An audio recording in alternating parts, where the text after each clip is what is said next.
Doctor Lonigro, esta gente que sale a robar, son delincuentes, estamos de acuerdo, ¿no? Y sí, claro. ¿Atentan contra el orden o básicamente atentan contra la propiedad privada? Bueno, las dos cosas. A ver. El que comete un delito de esta naturaleza estarán mezclados los que aprovechan la ocasión, en cuyo caso robo, hurto, daños a la propiedad. Estarán los que organizan todo esto, en cuyo caso además instigan a cometer delitos, que también es un delito. Y hay algo más sorprendente y notable. Yo la escuchaba a la vocera presidencial decir que esto tiene que ver con una organización que proviene... Sí, de la Libertad Avanza, dijo. Si la vocera hace una imputación de esa naturaleza, me imagino que debe tener alguna información. Sí, lo mismo. ¿Y está obligada a hacer la denuncia ella? Esa omisión de hacer denuncia también es un delito. Entonces, hay que tener en cuenta que las autoridades, o sea, Aníbal Fernández, se los escucha hablar como si fueran ciudadanos. Pero ellos no son ciudadanos ahora, ellos son gobernantes. Tienen en su poder los elementos, el poder político, la capacidad de investigar que no tenemos ninguno de nosotros. Ahora, escucharlos hablar de esa manera refleja impotencia de su parte, inutilidad de su parte, incompetencia de su parte y además específicamente una irresponsabilidad que en el contexto de una campaña política puede sonar lógico. Pero me parece que esta gente viene haciendo lo mismo desde hace mucho tiempo. Sí, pero yo soy lo que creo que se está perjudicando al propio candidato del gobierno. Profesor, no sé, a ver, Carlos, vos que estás más cerca del Ministerio de Economía y demás, ¿lees lo mismo que yo o no? Si no, sí. A ver, incluso te doy una interpretación de campaña general, ¿no? Esto no va a ser gratis para la campaña del oficialismo. Entonces, bueno, acá ya había mal humor antes, ahora va a haber más mal humor por la manera en que se está manejando este tema. Ahora creo igualmente que... Mal humor de un sector del gobierno contra otro sector del gobierno. Contra otro sector del gobierno, esto no nos puede pasar en campaña. Dicho de una manera directa. ¿Leo yo Massa contra Alberto Fernández? ¿Puedo leer bien o no? Ponele. Sí. Mi hija se dio cuenta. Lo escucho, doctor. Sí. Mi hija se dio cuenta que es así. Massa le ganó a Grabois. Sí, claro. Y Grabois ha hablado hace unos días, no me acuerdo cuánto, hizo una referencia en un reportaje, dijo, y cuando ahora empiecen los saqueos. Y le preguntaron cuándo. Busquen ese corte, chicos, no lo recordaba. Busquen ese corte, por favor. Y le preguntaron cuándo. Y él dijo, días, meses. Es un vaticinio. Es un deseo. Sí, mira, Félix, lo escuchamos, mira, justo lo tenés, mira, justo lo que dice el doctor Lonigro. Ponelo al aire, dale, vamos. ¿Qué pensás de cuando lo ves, de lo que dijiste hoy? ¿Crees que te llevó la vorágine del momento o no? ¿Que es parte del diagnóstico? No lo vi, pero sé lo que dije. Es lo que pienso. Prefiero decirlo ahora y no lamentarme cuando empiecen los saqueos. ¿Vos es una situación que la ves semanas, pronto? Meses, sí. No, vos hablaste de estallido cambiario. Sí. Frená, tenía razón, Lonigro, no lo había visto. Claro. Gracias. Che, ¿por qué no lo llaman a Grabois? ¿Cerruti llama a Grabois? O sea, lo tienen ahí adentro, compitió contra Massa. De última, de lo que se trata es decir, vos tenés algo que ver con eso. Claro. Pero... Porque es el primero que habló, yo no lo había, mira, se me había pasado. Yo no lo había visto esto, se me había pasado. Pido disculpas. Es grave. Pero ya lo tendría que estar llamando. Llámelo a Grabois a ver qué sabe de todo esto. O sea, no es que... Porque después ellos aparece, el periodismo agita, inventa... No, todo lo contrario. Bueno, yo no soy periodista, pero estoy acá en un programa de televisión. Pero, a ver, lo que estamos haciendo es decir exactamente, repetir exactamente lo que ha dicho un precandidato que acaba de participar hace 2 semanas en una elección. Bueno, hay que hacerse cargo de los hechos. Después, como dijiste vos recién, esa máxima del periodismo, hay que hacerse cargo de los hechos que están allí y después cada uno los mira subjetivamente. Pero hay una subjetividad que tiene cierto grado de razonabilidad cuando hace poco tiempo un hombre que maneja este tipo de Sí, gente, sí, Grabois, digamos, sí. Y que tiene mucho ascendente sobre ellos. A lo mejor no sé cuál será el grado de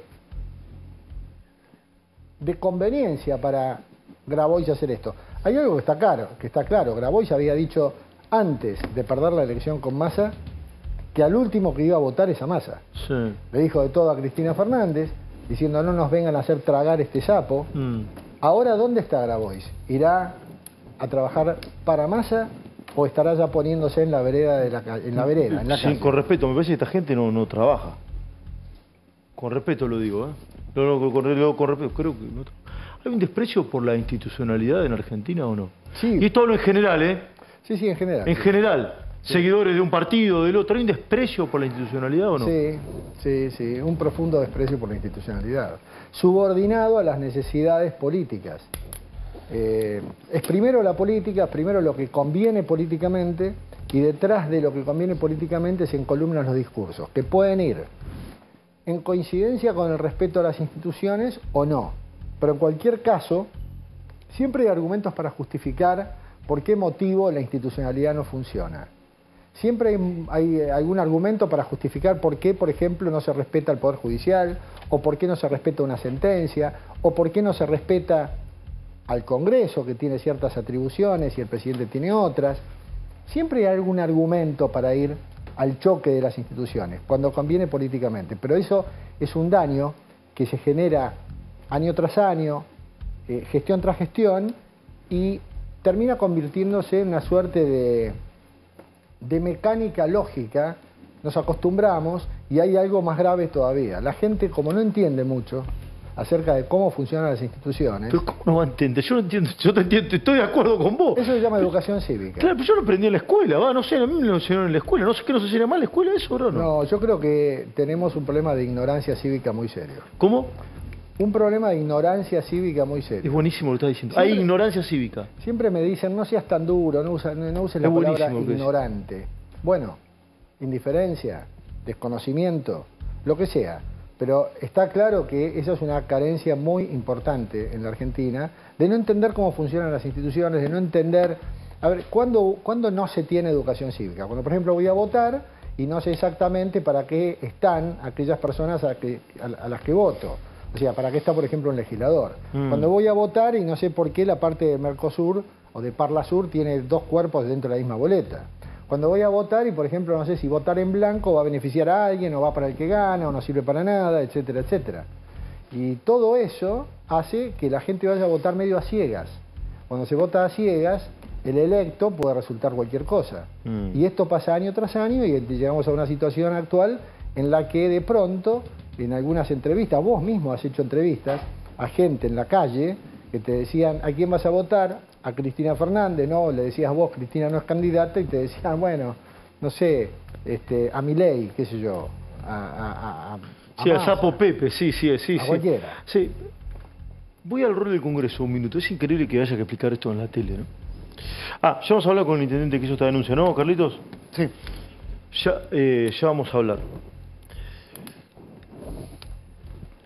¿Hasta dónde se puede plebiscitar gestiones? Que es un poco la idea que explicitó acá Javier Milei en otros lugares, en caso de no obtener las mayorías necesarias para X proyectos de ley. ¿Hasta dónde se puede y cómo es el mecanismo constitucional al respecto, Félix? Plebiscitar gestiones, no. Vos sabés que en la dije yo, Milei no dijo eso, ¿verdad? Eso dije yo, fue un error. En la época de la colonia, nosotros teníamos acá, los españoles, instituían el llamado juicio de residencia. O sea, el funcionario que se iba era sometido a una evaluación acerca de lo que había hecho. Por ejemplo, yo pensaba que bueno sería que un funcionario, que existieran esos juicios de residencia en el que se pueda plebiscitar una gestión pasada. Primero se vota a alguien, gobierna, y después se plebiscita su gestión. Y si, por ejemplo, una determinada cantidad de gente vota que la gestión de determinada persona ha sido mala, pues entonces no puede volver a ser candidato, por ejemplo, hasta pasados 10 años, supongamos. En Argentina eso no existe. En la ciudad de Buenos Aires existe la destitución popular, como mecanismo de remoción por parte de la gente de los funcionarios electos. A nivel nacional eso no ocurre. Lo que sí puede pasar es que el gobernante, el Congreso o el presidente, depende de las atribuciones que cada uno tenga, pueda consultar a la gente a través de un mecanismo que se llama plebiscito referéndum, una consulta popular, y presentarle a la gente un proyecto de ley, en el caso del Congreso, o en el caso del presidente, un proyecto de decreto. Que la gente diga sí o no. ¿Quién lo convoca? El presidente puede convocar a consulta popular cuando se trata de potestades o de atribuciones que la Constitución Nacional le asignó a él. Ejemplo, el presidente tiene una duda... El indulto, un indulto. Por ejemplo, no sé si indultar, si no indultar, bueno, entonces... Puede preguntar. Puede preguntar. Después, como la convocatoria a la que el presidente puede convocar nunca puede ser vinculante, después el presidente hará o no lo que le parece. No puede convocar para un delito nuevo, digamos. No puede convocar a consulta para presentar un proyecto de ley cuando no le corresponde porque no es su atribución. Un delito, la creación de un delito, es una atribución que le corresponde al Congreso. Entonces la Constitución le dice al Congreso, bueno, usted, Congreso, puede convocar a una consulta popular proyectos de ley sobre atribuciones del Congreso, tipo impuestos, temas penales, etcétera, y puede ser una consulta vinculante o no vinculante. Después, por supuesto, la ley que regula la consulta popular establece qué temas no pueden ser sometidos a consulta. Bueno, pero ahí ya estamos dentro de la dinámica del Congreso y ahí sí se necesitan mayorías. Para convocar una consulta popular es una ley de convocatoria que necesita una mayoría simple. Después se presentará el proyecto ante la gente y cuando la gente vote, fíjate, en una consulta popular vinculante, para que la gente diga sí al proyecto, tiene que ir el 35% del padrón electoral a las urnas y de los que asisten, la mitad más uno tiene que decir que sí o no. Bueno, ahí en ese caso, el proyecto de ley aprobado por la gente ya se convierte en ley y es promulgado. Si en cambio el Congreso decide, no, la consulta la vamos a convocar, pero no es vinculante, bueno, el sí de la gente lo que hace es obligar al Congreso a darle tratamiento al proyecto. ¿Se puede hacer eso? Sí, pero hay que ver quién lo puede hacer, depende de quién sea la atribución. Doctor, hay varios proyectos o varias propuestas que está haciendo Javier Milei que generan polémica y muchos empezaron a hablar de que algunas de esas son inconstitucionales. Le quiero preguntar por tres, por ahí es para hablar mucho tiempo, pero le pido una mirada rápida de cada una respecto si la Constitución avala o no estos cambios. Uno es la dolarización, el otro es la reforma educativa para ir a un sistema de vouchers. Vamos por parte, de dolarización. No, para la dolarización, una consulta popular... No, si es constitucional o no, si la Constitución permite que la Argentina pase a tener otra moneda que no sea el peso. Hay un debate al respecto, yo creo que no. No es constitucional. No es inconstitucional. No, es podría ser. Sí, o sea, él podría dolarizar, esa atribución del Congreso, crear moneda, fijar el valor de la moneda y el de las extranjeras, dice la Constitución Nacional. Con lo cual, no sería... Se necesita una ley del Congreso. Bien, se necesita una ley, pero sería constitucional. Sí. No hay ningún tipo... Bueno, la mayoría de los constitucionalistas opinan lo mismo. El presidente de la Corte Suprema, Horacio Rosati, dijo públicamente que es inconstitucional. Bueno, está bien. Por eso Horacio Rosati dijo no, es cierto. Bien, ¿qué más? Sigamos. Vouchers educativos. No. Bueno, ahí, digamos, el problema ahí es que la educación primaria es resorte provincial. Claro. Entonces, como la educación... Artículo 5 de la Constitución, ¿no? Está previsto en el artículo 5 de la Constitución. Entonces, ¿cómo haría él para, a nivel nacional, digamos, resolver un tema como es el educativo, los vouchers, trabajar sobre la oferta educativa y sobre la demanda y no sobre la oferta? Que aclaremos que cuando Milei hace esa propuesta de gobierno, en la propuesta él no usa la palabra voucher, tampoco usa la palabra dolarizar, pero sería inconstitucional respecto a la educación primaria. O sea, ahí deberían adherir, cada provincia debería tener una ley que adhiera a la ley nacional. Efectivamente. Sería facultad de cada provincia. Una ley convenio, esas leyes que el Congreso de la Nación dicta y que las provincias tienen que adherir. Sí, qué interesante, ¿no? Todo esto. Tengo que ir con el intendente, hacer la última pregunta. Qué interesante todo esto, que podamos discutir también estas cosas, ¿no? Después puede gustar mucho o poco el proyecto, ¿no? Pero qué interesante, ¿viste? A mí me parece este cambio de agenda me parece muy enriquecedor para la democracia. Es muy bueno que ustedes, los periodistas, lo hablen al aire también. A ustedes se los escucha mucho y estas cosas generalmente, como se dice, no garpan, pero es muy útil, es muy importante hablar de estas cosas. No, porque en definitiva, ganar una elección después implica poner en marcha una serie de resortes institucionales. Te queda un proyecto que más, no es Martín. solo la palabra del presidente. Que te interrumpí. Sí, otra iniciativa es la aportación libre de armas. ¿La Constitución tiene algún reparo respecto a esto? No. ¿Con una ley alcanza? No hay ninguna traba constitucional para eso. Podría ser una ley. ¿Es disruptivo? No, para mí es una locura. Ujú. Pero se puede hacer. Pero se puede hacer. Se puede hacer. ¿Estuviste cómodo, Félix? Comodísimo. Sí, gracias por haber venido. Me gusta mucho escuchar. Gracias por la Sos invitación. sos un gran comunicador de términos muy técnicos. Y si te preocupa, te veo mucha gente. Porque si no garpa, se ve que sí, ¿no? Lo veo mucha gente. Sí, gracias de verdad. Gracias a usted.